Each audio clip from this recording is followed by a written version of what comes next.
left with Ayla, and she's gonna share a little bit about what she's been doing. And I know I've been inspired, and I hope you guys take something away from this as well, and also start to think about, you know, our study of ecosystems, our living, non-living things, humans, and kind of their interactions. So with that, again, all I'm asking for is respect and attention. Ayla, when you're ready, take it away. Hi, my name is Ayla. Some of you might know me, but I'm a senior, and I'm going to talk about Seeds of Trees and ecological sustainability. So to begin, Seeds of Trees is a nonprofit that I started in 2020 with my family, and it's a 501c3, which means that it's a certified nonprofit with the state. So whenever you get a donation for a nonprofit, the person who donates money to you will get a tax deductible paper, so that their money that they gave you is a donation and they don't have to pay taxes for it. Our mission is to plant as many trees as possible in our community and around the world. We strongly believe in the power of community and sharing our love for the climate with others. We're passionate about lowering carbon emissions, protecting diverse forests, and starting new ones. And we hope that you join us in this revolutionary project. So what is Seeds of Trees? Seeds of Trees is a nonprofit that I started in 2020 in Telluride, Colorado. You may have planted trees with us before or have heard of us. We've planted trees in Telluride with the schools. We've done some projects with Telluride Academy, and we have a few international projects. I started Seeds of Trees because I wanted to get more students involved in the climate crisis by planting trees. And so after I did an 80-mile backpacking trip through the Sierras in California with a group of kids that didn't have the same access to nature as I did, I realized that there had to be some sort of project to get students together and involved by planting trees to combat climate change. So we have several international projects that we have launched, and to begin, our first one was in Kathmandu, Nepal, where so essentially what we do is we send money to these locations that we can't go visit. This one happened to be during COVID. And so we have a connection there, and we sent her money, and she used that money to buy trees that would thrive in their ecosystems and their environments. And so they planted trees at an all-girls school with the hope to eventually grow fruit for snacks for the students. And this was our first international planting. This happened in the middle of COVID. Our second one was in Lake Atitlán, Guatemala, where we did the same. It was during COVID, and so we couldn't actually go to Guatemala, but we sent another friend of ours who lives in Lake Atitlán money, and he used that money to also buy trees that would thrive in their environment. And with a group of students, they planted trees to reforest a hillside that got destroyed by mudslides and wildfires. And another cool thing of what we do is we send a little extra money, and all the money comes from donations or grants. We send enough money so that every student that participates in our plantings will get a day of wage, so that they can go feed their family and have enough money to essentially have worked for the day. Our most recent one was in Telluride, Peru, and I was fortunate enough to go to Peru over Thanksgiving break this past year with my dad, and so we actually got to do this one in person, and we worked with the entire indigenous community and planted about 2,000 trees. And it was super cool because the entire community came together. They wore their indigenous clothing, and all the little kids to the elders all worked together, and we planted a bunch of trees in their village, in their valley. And what was super cool is then we ended up backpacking out of their valley, so it was cool to leave something in their community. And we also gave enough money for them to pay a day of wage, but they had a little leftover money after they distributed it to all their people in their community. So what they did is they're going to use that extra money to build a greenhouse, to plant more trees and house more trees, so that they can hopefully do more plantings like this with other people that come through their village. And then in Telluride locally, we've worked with Telluride Academy, and we've planted trees with the schools. But last summer we worked a lot with Telluride Academy and a lot of their younger kid programs. you know, Natalie Bowers, she helped us a lot by being our Lady Lorax and helped us distribute the trees and help organize all the plantings. So we planted a bunch of trees at the Down Valley Park in town, in Ophir, and then some at the El Desaro Solar Garden up near the airport. So it was super cool to get some local kids involved, but then also these kids that like came to Telluride for vacation and were doing Telluride Academy, they actually got to do something to affect the environment, because the moment you put a tree's roots in the ground, you're instantly creating change for the environment. And then we also worked in Cortez, where we planted trees and with students from a Cortez Montessori school and kids from the Navajo reservation. So it was cool to get another group of students, diverse students, involved and just plant more trees. And we did this, I believe, at Fozzie's farm in Cortez. So now into more of like the behind the scenes of what trees do. A big part of trees, they help with carbon sequestration. So carbon sequestration is the process of capturing and storing atmospheric carbon dioxide. It is one method of reducing the amount of carbon dioxide in the atmosphere with the goal of reducing global climate change. Carbon sequestration and carbon offsetting is quite a complex topic, so I'm going to try to break it down as easy as I can. But to begin, one mature tree sequesters on average 48 pounds of carbon dioxide a year. But one domestic flight, say from here to California, emits 68 pounds of carbon dioxide. So one tree doesn't even cancel out one domestic flight. So although trees are super important, and that's what we need to keep doing to help combat climate change, is plant more trees, we also need to cut back on our fossil fuels and our carbon emissions. It is estimated that pine forests, so like all the pine forests we have in our backyard, will absorb up to 16.4 million tons of carbon dioxide from the atmosphere in their life. And last year, a report from the UNE found that the amount of carbon dioxide in the atmosphere has passed 400 parts per million, which is the highest that scientists have ever seen it. And for years, they're like, okay, once it hits this certain level, we're doomed. And then the next year, it's a little higher. But 400 parts per million is a lot of carbon in the atmosphere. So now it's really time to act if we want to see any sustainable future.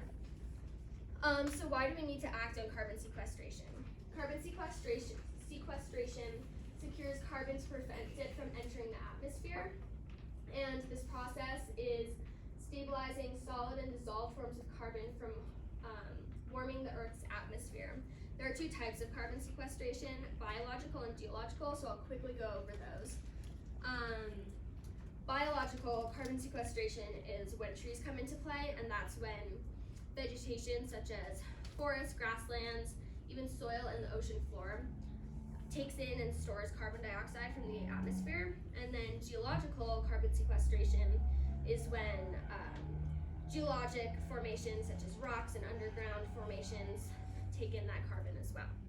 So to make it a little more understandable, some fast facts about carbon sequestration is that 45% of carbon dioxide stays in the atmosphere and the rest is sequestered naturally by the environment. So even though it's under 50%, a lot of the carbon is still stuck in the air, which is unhealthy and is adding to global warming and our Earth's warming.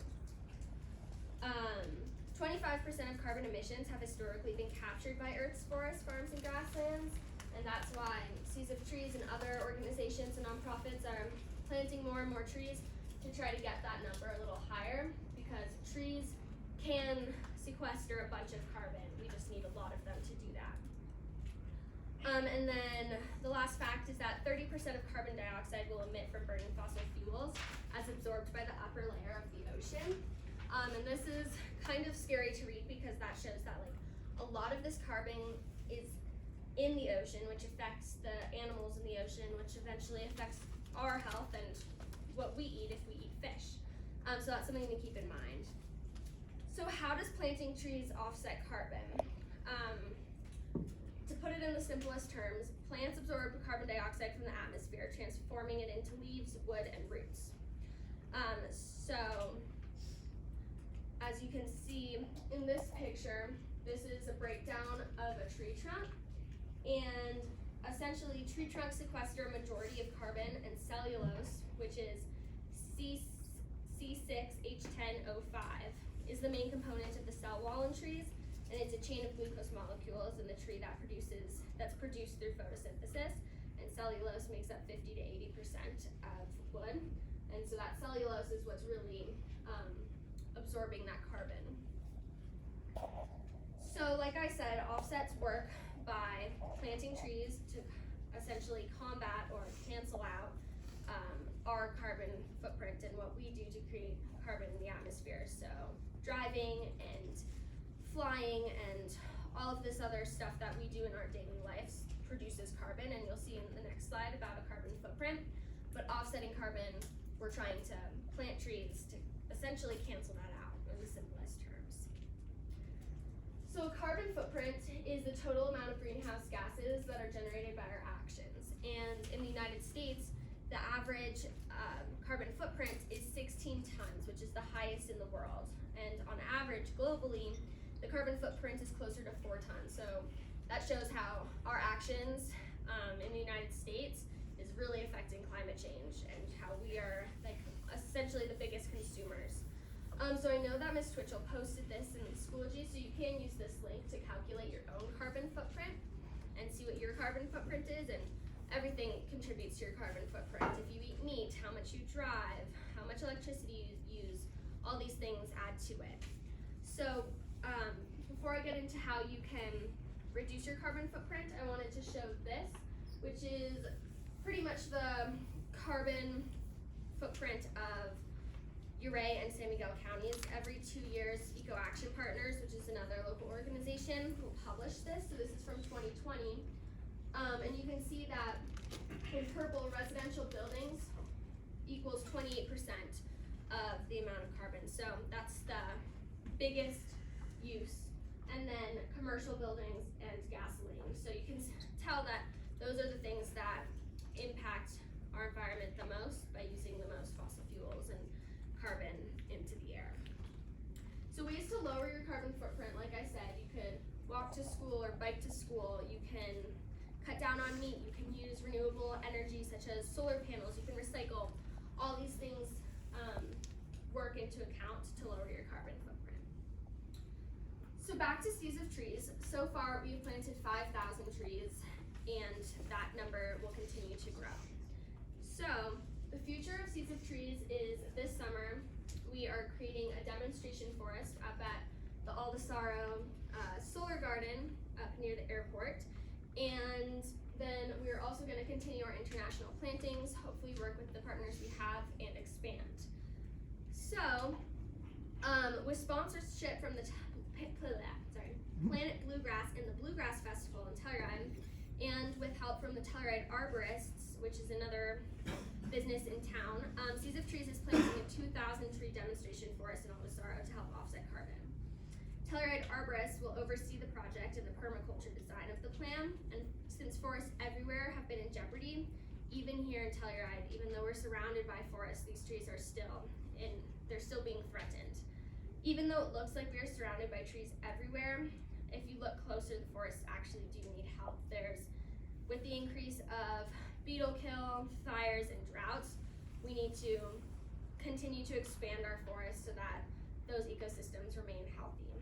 So this demonstration forest will consist of species that will thrive up in our altitude and our elevation.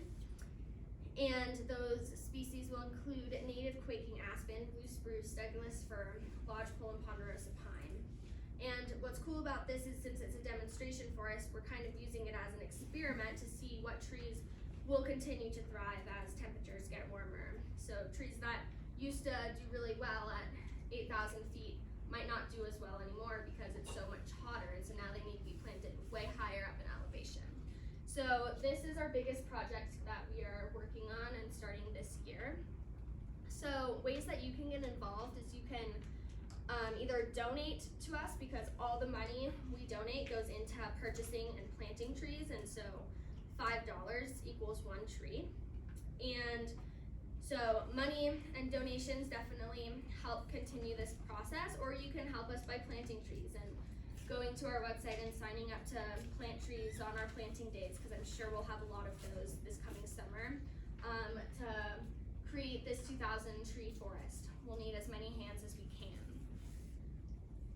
So before I conclude, I just want to say that I started this when I was a sophomore, and you guys are almost all sophomores, so it's never too early or too late to start a project.